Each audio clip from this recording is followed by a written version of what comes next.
Good morning dear students, how are you. प्यारे बच्चों नमस्कार, कैसे हैं आप। I myself Rajesh Gupta, मैं Rajesh Gupta. Today I am going to teach you past perfect continuous tense. आज मैं आपको पास्ट परफेक्ट कंटिन्यूअस टेंस पढ़ाने जा रहा हूँ। इसके पहले मैं आपको प्रेजेंट के चारों पढ़ा चुका हूँ। पास्ट के 3 पास्ट इंडेफिनिट, पास्ट कंटिन्यूअस और पास्ट परफेक्ट टेंस भी पढ़ा चुका हूँ। आज मैं पास्ट परफेक्ट कंटिन्यूअस टेंस पढ़ाने जा रहा हूँ। So listen to me carefully. Recognization, पहचान क्या है। रहा था, रहे थे, रही थी और ती रही थी। इस प्रकार के वाक्य इसमें आते हैं।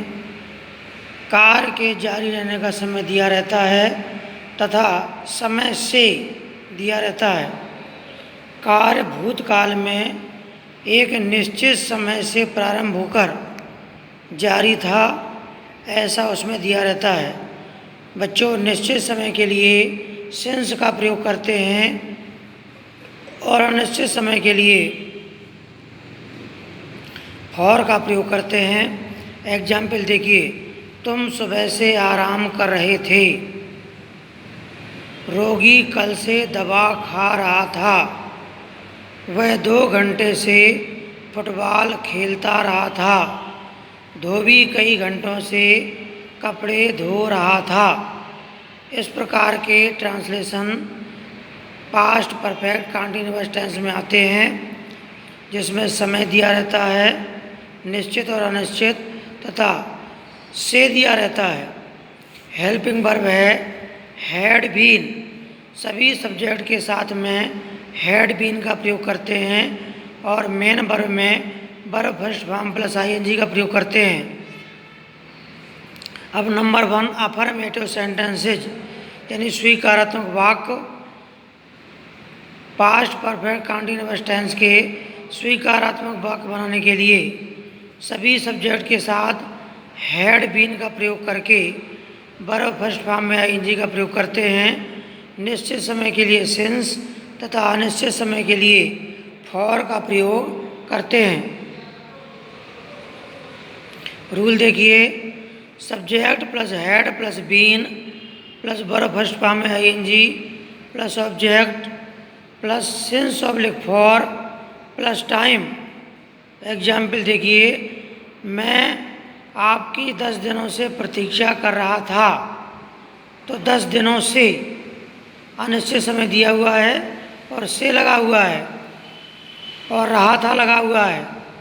तो I had been waiting, WAITING, I had been waiting. अब अनिश्चित समय के लिए for you for 10 days full stop. वे सुबह से खेल रहे थे। तो यहाँ पर दिया जाएगा, दे के साथ भी हैड आना है। They had been playing. अब निश्चित समय के लिए सिंस और morning. They had been playing since morning. वह 1 सप्ताह से स्वेटर बुनती रही थी।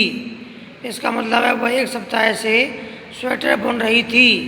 तो she had been knitting. Knit माने होता है बुनना, KNIT। तो KNITTING knitting a sweater, SWEATER sweater for a week full stop. अब स्टूडेंट्स, नेगेटिव सेंटेंस नकारात्मक वाक्य यानी पास्ट परफेक्ट कंटिन्यूअस टेंस के वाक्यों में नेगेटिव सेंटेंस बनाने के लिए नहीं का भाव रहता है, तो हैड के बाद नॉट का प्रयोग करते हैं। रूल देखिए, subject plus had plus not plus been plus verb first form में ING plus object plus since oblique for plus time. Example देखिए, वे 2 घंटे से क्रिकेट नहीं खेल रहे थे। तो वे किया जाएगी दे, और 2 घंटे से यानी अनिश्चित समय है तो they had not been playing cricket for 2 hours full stop. तुम सुबह से किताब नहीं पढ़ रहे थे। तो सुबह आ गया, निश्चित समय है, सिंस का प्रयोग करेंगे। You had not been reading a book since morning. ये नेगेटिव सेंटेंस बना। अब बच्चों नंबर 3 इंट्रोगेटिव सेंटेंसेज INTROGATIVE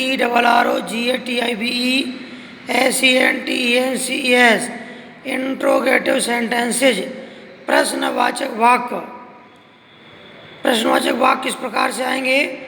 क्या पक्षी सोमवार से जंगल में उड़ रहे थे? क्या लड़कियां इस मकान में 2054 से रह रही थीं? इस प्रकार के ट्रांसलेशन इंट्रोगेटिव सेंटेंसेस के अंतर्गत आते हैं, जिसमें क्या पहले आता है। क्या पहले आने पर उस क्या की अंग्रेजी हेल्पिंग वर्ब पहले लिखते हैं, और अगर यही क्या बीच में आता है तो वो क्वेश्चन वर्ड कहलाता है और उसकी अंग्रेजी पहले लिखते हैं। अब देखिए, क्या किसान मंगलवार से अपना खेत जोत रहा था, और क्वेश्चन मार्क लगा देंगे। तो had the farmer been ploughing PLOUGHING ploughing his field.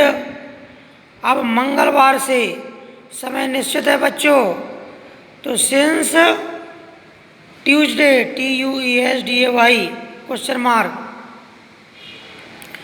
क्या मोहन इस मकान में सन 2013 से रह रहा था? यह रहा था। तो अब क्या की अंग्रेजी हैड आएगी पहले। Had Mohan been living LIVING living in this house since 2013 question mark यानी 2013 क्वेश्चन मार्क लग जाएगा। So dear students, read these translations and learn the rules